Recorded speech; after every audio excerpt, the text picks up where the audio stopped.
12th chemistry lecture. आपला chapter चालू आहे केमिकल कायनेटिक्स. लास्ट लेक्चरला आपण इंटिग्रेटेड रेट लॉ स्टडी केला होता. त्याचं युनिट बघितलं होतं. काय असतं इंटिग्रेटेड लॉमधलं जो रेट कॉन्स्टंट आहे के, त्याचं युनिट काय असतं तर पर मिनिट किंवा पर सेकंड पर आवर. हे इंटिग्रेटेड रेट लॉमधला जो रेट कॉन्स्टंट आहे के, त्याचं युनिट असतं. हे आपण स्टडी केलं होतं. आता आजच्या लेक्चरमध्ये आपण त्याचा पुढचा पार्ट स्टडी करतोय. चला तर मग आपण आजचं लेक्चर स्टार्ट करूया.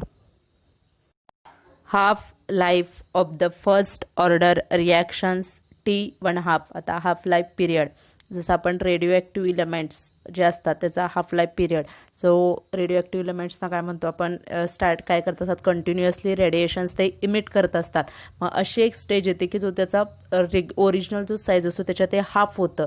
तो जो त्याचा हाफ होण्यासाठी, त्याचा न्यूक्लियस हाफ होण्यासाठी जो पिरियड लागतो त्याला काय म्हणतो आपण, हाफ लाईफ पिरियड. आता इथं कायनेटिक्समध्ये काय असणार आहे, जी हाफ रिॲक्शन होण्यासाठी जो वेळ लागेल त्याला काय म्हणतात तर हाफ लाईफ पिरियड किंवा half life of the first order reactions T1/2.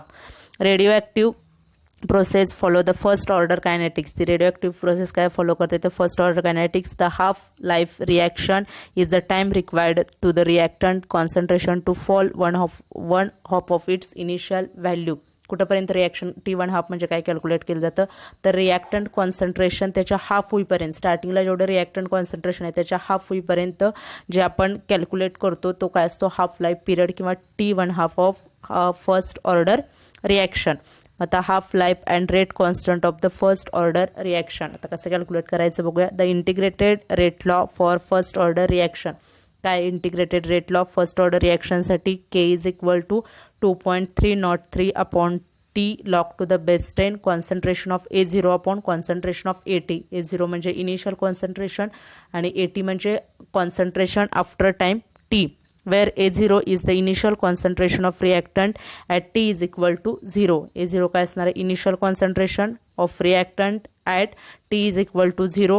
It falls to be concentration of AT at after time T of start of the reaction. The time required for A0 becomes A0 upon 2. आता half साठी आपल्याला time required होणार आहे, म्हणजे जे initial concentration आहे हे A0 काय इनिशियल कॉन्सन्ट्रेशन आहे त्याच्या हाफ होण्यासाठी वेळ लागणार आहे, ते आपण हाफ करणार आहे जे initial concentration. So AT becomes काय केलं तर हे जे AT आहे ते काय होणार, concentration of A0 upon half. It denotes by T1/2. ते कशाने डिनोट करायचं तर T1/2 न, और AT is equal to T1/2 upon 2 और T इज इक्वल टू काय येणार T1/2. हे बघा AT इज इक्वल टू काय केलं, कॉन्सन्ट्रेशन ऑफ A0 अपॉन 2.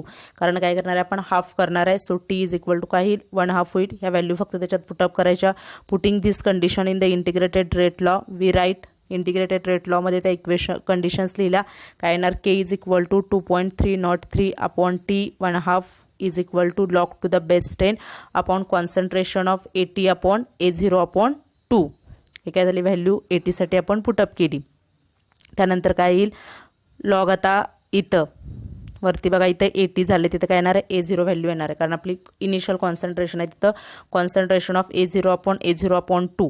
आता A0 अपॉन 2 काय येणार, log to the base 10. A0 cancel होतील, लॉग काय वरती गेल्यानंतर 2 राहील. So 2.303 upon T1/2 log to the base 10 2. लक्षात आलं तुम्हाला. आपण AT साठी कोणती व्हॅल्यू घेतली, AT is equal to concentration of A0 upon 2. So is equal to 2.303 log to the base 10 2 ची व्हॅल्यू पुटअप केली. काय येईल 2.303 अपॉन T1/2 इंटू 0.3010. ही व्हॅल्यू पुटअप केली. इथंपर्यंत लक्षात आलं का बघा. काय काय केलं, T1/2 आहे म्हणून T is equal to half life period काढतोय. T is equal to T1/2 value, आणि जे आपलं फायनल कॉन्सन्ट्रेशन आहे ते AT जे आहे फायनल कॉन्सन्ट्रेशन काय असणार आहे, आपण हाफ करणार आहे त्याच्या इनिशियल कॉन्सन्ट्रेशनचा हाफ होईपर्यंत. सो इनिशियल कॉन्सन्ट्रेशन A0/2 ते घेतलं. AT इज इक्वल टू काय येणार A0/2. ती व्हॅल्यू तिथं पुटअप केली आणि T is equal to T1/2. इतकीच व्हॅल्यू ते आपण इक्वेशनमध्ये पुटअप केले. इथंपर्यंत इक्वेशन सॉल्व्ह केलं. त्याच्यानंतर आता 2.303 न मल्टिप्लाय केलं, 0.3010 ला मल्टिप्लाय केल्यानंतर काय आन्सर येतं तर K is equal to 0.693 upon T1/2. So T1/2 is equal to काय येणार 0.693 K/1/2.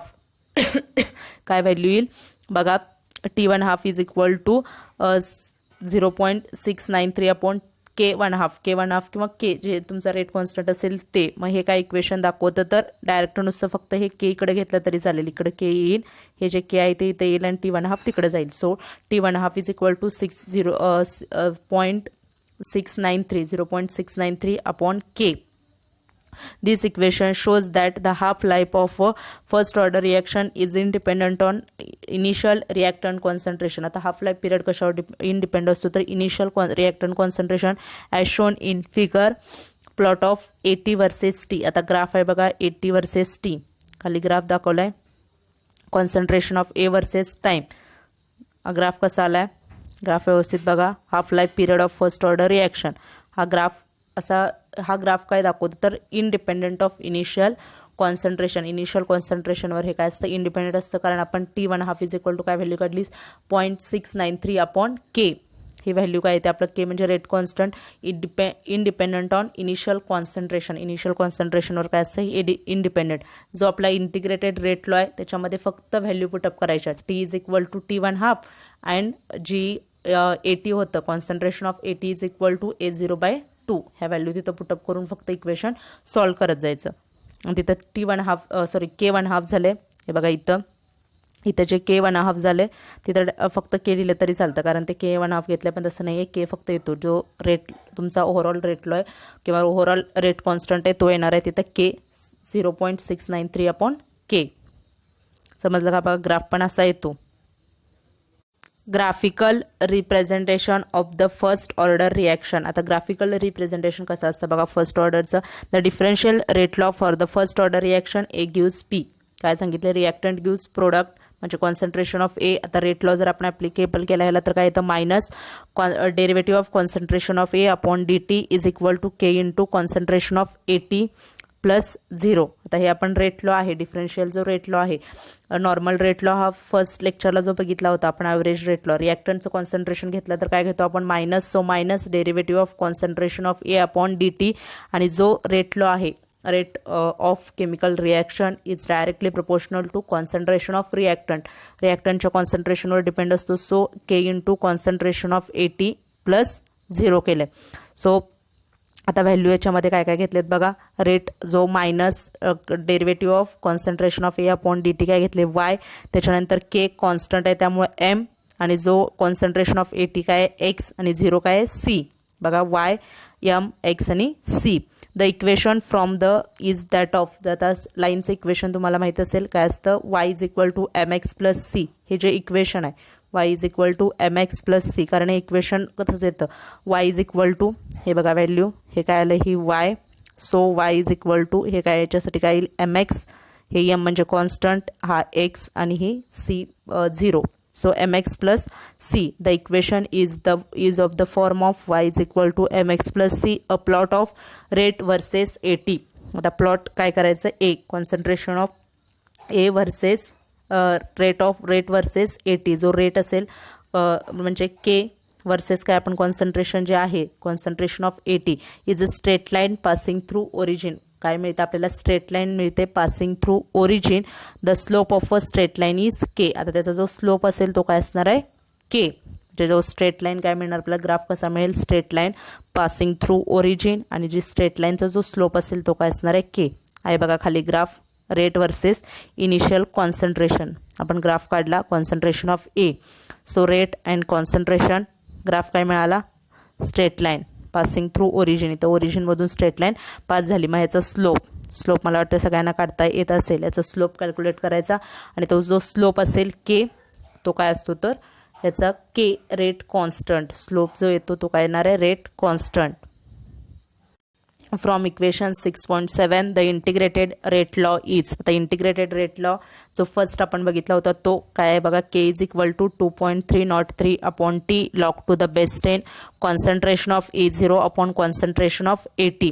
On rearrangement the equation becomes. आता फक्त रिअरेंजमेंट केलं इक्वेशन काय केलं बघा टी इकडं जो 2.303 आहे ही जी व्हॅल्यू आहे तिकडं आणली, मग आता के काय होईल वरती जाईल, म्हणजे जे डिनॉमिनेटरमध्ये ते काय होईल न्यूमरेटरमध्ये येईल. So KT upon 2.303 log to the base 10 A0 minus log to the base 10 AT. आता हे काय केलं लॉगच्या रूलनुसार जे डिव्हाइडमध्ये असतं ते काय होतं मायनस होतं, मग ते मायनस केलं log to the base 10 concentration of A0 minus log to the base 10 concentration of AT इतकंच केलं. Hence log AT. आता जर आपल्याला लॉग ATची व्हॅल्यू काढायची असेल log to the base 10 AT, मग आता इथं काय बघा मायनस, हे साईन इकडं काय होईल मायनस होईल. So minus K upon 2.303T आणि हे काय प्लस आहे ते काय होईल प्लस होईल. म्हणजे जर आता बघा जर तुम्हाला करायचं असेल तर कसं करायचं लक्षात घ्या, हे साईन समजत नसले तर हे इकडे घेऊन या, मग इकडे आणल्यानंतर हे काय होईल सांगा log to the base 10 AT is equal to आणि हे इकडे आणा, मग हे काय होईल हे फक्त मायनसमध्ये येईल. मग ते मायनस पहिल्यांदा लिहिले minus KT upon 2.303 plus log to the base 10 concentration of A0 ही काय येईल आपली व्हॅल्यू येईल log to the base 10 concentration of AT.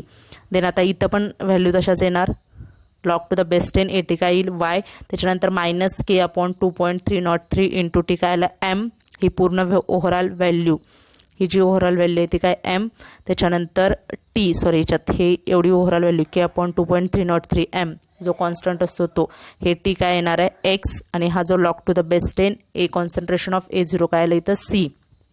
The equation is of straight line. Straight line's equation is a graph of log to the base 10 concentration of A0 upon AT versus till T. म्हणजे आता concentration आपण कशाच्या versus काय काढणार आहे बघा, अगोदर काय काढलं होतं रेट वर्सेस इनिशियल कॉन्सन्ट्रेशन. तर हा ग्राफ काय असेल log to the base 10 concentration of A upon concentration of AT versus T yields a straight line with slope. Slope काय असणार आहे याचा इथं मायनस K, एम म्हणतो तो स्लोप असतो मायनस K अपॉन 2.303. अगोदरच्या इक्वेशनमध्ये काय होतं K फक्त आपला काय होतो एम होता, एम स्लोप असतो तिथं, तो एम काय होता K जो स्ट्रेट स्लोप येईल त्याला आपण म्हणतो तर रेट कॉन्स्टंट K. मग इथं स्लोप काय येतो बघा minus K upon 2.303 and y axis intercept, y ॲक्सिसवर इंटरसेप्ट कुठला येतो and y axis intercept as log to the base 10 concentration of A0 as shown in figure. आता फिगरमध्ये दाखवले बघा time log to the base 10 दिसते का बघा फिगर व्यवस्थित, log to the concentration of A0 upon AT आणि ग्राफ काय आहे आपला कशाच्या वर्सेस काढलाय वर्सेस टाइम. आता ही पासिंग थ्रू ओरिजिन नाही आहे, हा जो तुमचा आता इथं ह्या ग्राफमध्ये बघा हा काय होईल हा इंटरसेप्ट होईल वाय ॲक्सिसवरचा इंटरसेप्ट, त्याच्यानंतर हा इंटरसेप्ट झाला, ही व्हॅल्यू आपण काय केली इथून पासिंग थ्रू ओरिजिन येत नाही आणि याच्यामध्ये जो स्लोप येणार आहे ह्या लाईनचा जो स्लोप काढणार आहे आपण तो काय येतो मायनस K अपॉन 2.303 हा याचा काय येतो स्लोप येतो ह्या याचा इक्वेशनचा. समजलं बघा, हा ग्राफिकल रिप्रेझेंटेशन कसं वेगवेगळ्या मेथडने येतं. आता हे प्लॉट कशाचा आहे log concentration of A0 upon AT, हा जो ग्राफ काय येतो with intercept on Y axis आणि जो याच्या आधीचा जो आहे तो कोणता येतो तर पासिंग थ्रू ओरिजिन आणि त्याच्यामध्ये जो स्लोप आहे तो काय रेट कॉन्स्टंट आहे.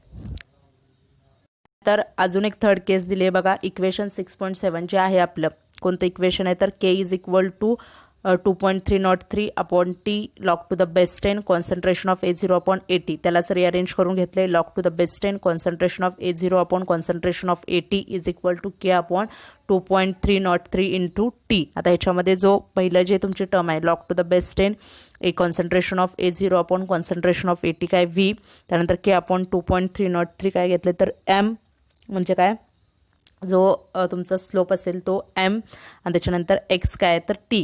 The equation is a straight line Y is equal to MX. आता इथं जे V दिसते सॉरी इथं V आहे तिथं काय Y आहे, जे मी म्हटलं तिथं काय Y करा तिथं Y is equal to MX हे स्ट्रेट लाईनचं इक्वेशन. अगोदरची जी दोन इक्वेशन बघितली ती कोणती होती आपण Y is equal to MX plus C होतं, मग हे काय असणार आहे Y is equal to MX हे जे इक्वेशन आहे ते equation. Hence the graph of log to the base 10 concentration of A upon concentration of AT versus T is a straight line passing through origin. हा graph पण काय तो passing through origin with a straight line. बघूया आता passing through origin, हे बघा straight line passing through origin असा graph आला concentration versus log to the base 10 concentration of A upon AT. काय आला ग्राफ आपला पासिंग थ्रू ओरिजिन हा ग्राफ आहे. मग याच्यामध्ये जी K येणार आहे रेट जो K स्लोप येईल तो काय येणार आहे आपला रेट स्लोप येईल जो K व्हॅल्यू जर काढायची असेल स्लोप म्हणजे काय असेल M. मग आता Mची व्हॅल्यू कशी काढणार इथं K अपॉन 2.303 याच्यानुसार आपण K किंवा तिथं रेट कॉन्स्टंट तिथं काढू शकतो. मग आता हे बघा, हा ग्राफ आहे वर्सेस टी आहे, टाईम आहे. मग इथं कॉन्सन्ट्रेशन झाले, इथं कॉन्सन्ट्रेशन झाले, तिथं काय करा, तिथं व्हॅल्यू काय करणार टी, कारण log concentration of A0/80 into काय आहे कॉन्सन्ट्रेशन टी आहे.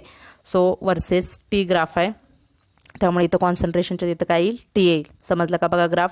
तीन केसेस बघितले आपण. फर्स्ट केसेसमध्ये पण काय होतं पासिंग थ्रू ओरिजिन, त्यानंतरच्या केसेसमध्ये काय होतं फक्त इंटरसेप्ट ऑन वाय ॲक्सिस, आणि थर्ड केस पण काय पासिंग थ्रू ओरिजिन. शक्यतो याच्यावर क्वेश्चन्स पडतात. आणि हा जो ग्राफिकल रिप्रेझेंटेशन आहे, फक्त इक्वेशन कसं केलेत, जे स्ट्रेट लाईनचे इक्वेशन्स आहेत ते लक्षात ठेवा, आणि ग्राफ कसं आहे इतकंच याच्यामध्ये बघायचं आहे, बाकीचं काय नाही आहे.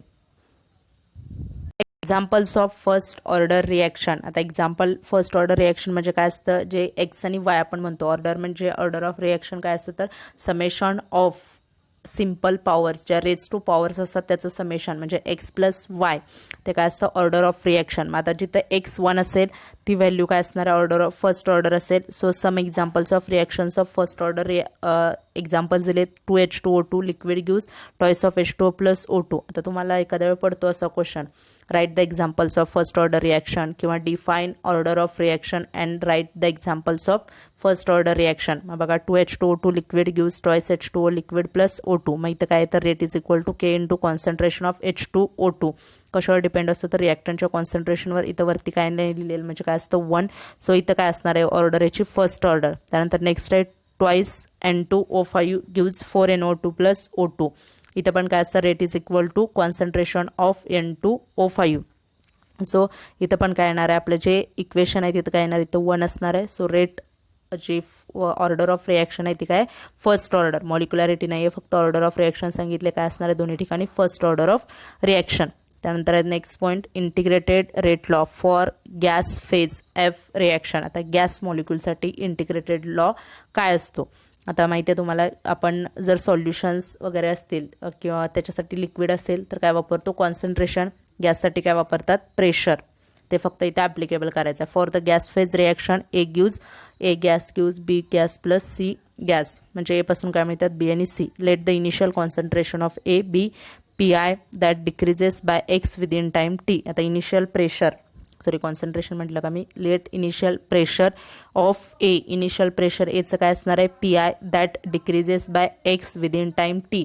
काय होणार आहे जे गॅसचं प्रेशर आहे रिॲक्टंट आहे म्हटलं काय होणार आहे कमी कमी होत जाणार आहे. त्यामुळे काय होतं डिक्रीजेस बाय एक्स, कितीने डिक्रीज होणार ते एक्सनं विदिन टाईम एक्स टी टाईममध्ये ते काय होतं डिक्रीज होत जातं. Pressure of reactant A at time T, PA is equal to काय येणार ॲट इनिशियल प्रेशर काय होणार आहे डिक्रीज होणार आहे. So PI minus x. आता हे काय दिले the let initial pressure of A be PI initial PI काय आहे इनिशियल प्रेशर आहे decreases by x within time t. Decrease कशानं होते विदिन टाईम टी. मग pressure of reactant A at time t, तर हे काय दिले PA pressure of A within time t time नंतर प्रेशर काय होईल आपलं PI minus x.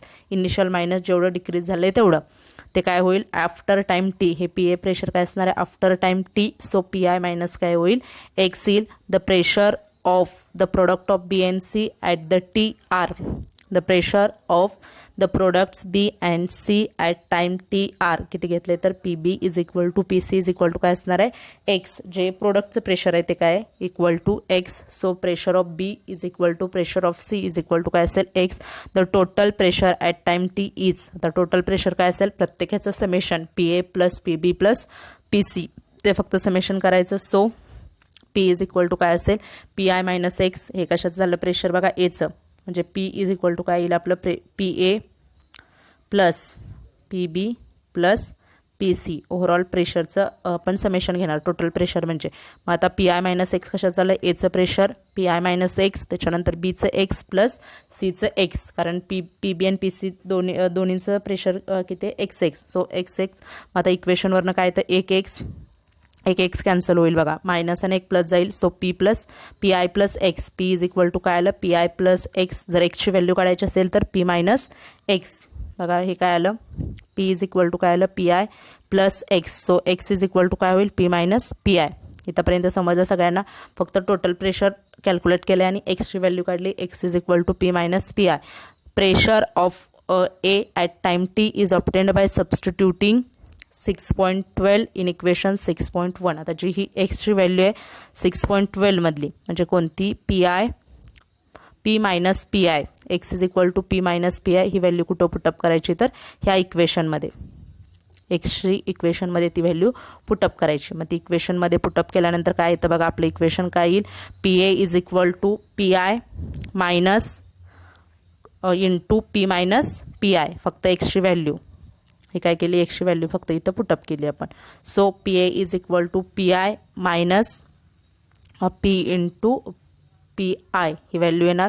So is equal to आतमध्ये आता मल्टिप्लाय करा, पी आय ना आतलं जो आपला ब्रॅकेट आहे ब्रॅकेटला मल्टिप्लाय करा, P I minus P plus P I is equal to two P I minus P. इथंपर्यंत समजलं, फक्त आत मल्टिप्लाय केल्याने इक्वेशन व्यवस्थित केलं, मग काय येणार 2 पी आय मायनस पी, म्हणजे काय होईल बघा, हा जो पी आय आहे हा पी आय, इथं जो हा पी आय आणि हा पी आय काय होणार 2 पी आय आणि हे पी मायनस पी, इतका आन्सर येईल. समजलं, हे काय आपण इथंपर्यंत इक्वेशन आलं, फक्त ती व्हॅल्यू एक्सची तिथं पुटअप केली. सो काय आलं 2 P I minus p. The integrated rate law turns out to be. आता इंटिग्रेटेड रेट लॉ आहे तो लिहूया आपण, k is equal to 2.303 upon t log to the base 10 concentration of A0 upon concentration of AT.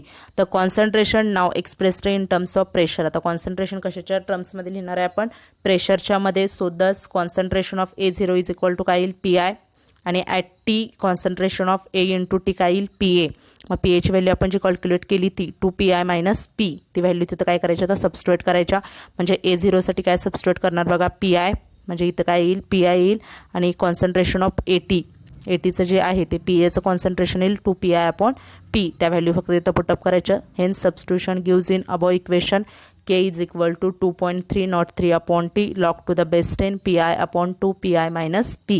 P is the total pressure of the reaction mixture at time T. P काय असतं, total pressure of the reaction mixture after at time T. समजलं तुम्हाला, काय केलं, फक्त जे कॉन्सन्ट्रेशनच्या term आहेत त्याच्यामध्ये आपण ह्या इक्वेशन्सच्या व्हॅल्यू काय केल्या पुटअप केल्या, पी आय आणि 2 पी आय अपॉन पी. आता आजचं लेक्चर आपण इथं स्टॉप करतोय. नेक्स्ट लेक्चरला आपण याचा पुढचा पार्ट स्टडी करू. आता याच्यावरचे प्रॉब्लेम्स आहेत, जो प्रॉब्लेम आहे कशावर, केवर, आपला जो के रेट कॉन्स्टंट असतो ते जे इक्वेशन आहे k is equal to 2.303 upon t log to the base 10 concentration of A0 upon concentration of AT, किंवा हे p I upon 2 P I minus p, ह्या दोन्हीवर जे गॅस असेल तर प्रेशर ॲप्लिकेबल होईल, लिक्विड असतील तर कॉन्सन्ट्रेशन, ह्या त्या लॉवर सॉल्व्ड प्रॉब्लेम्स आहेत. ते सॉल्व्ड प्रॉब्लेम बघा एकदम इझी आहेत, फक्त व्हॅल्यू पुटअप करायचे आणि आन्सर काढायचे आहेत. आजचं लेक्चर आता इथं स्टॉप करू. नेक्स्ट लेक्चरला पुढचं पार्ट स्टडी करूया. थँक्यू.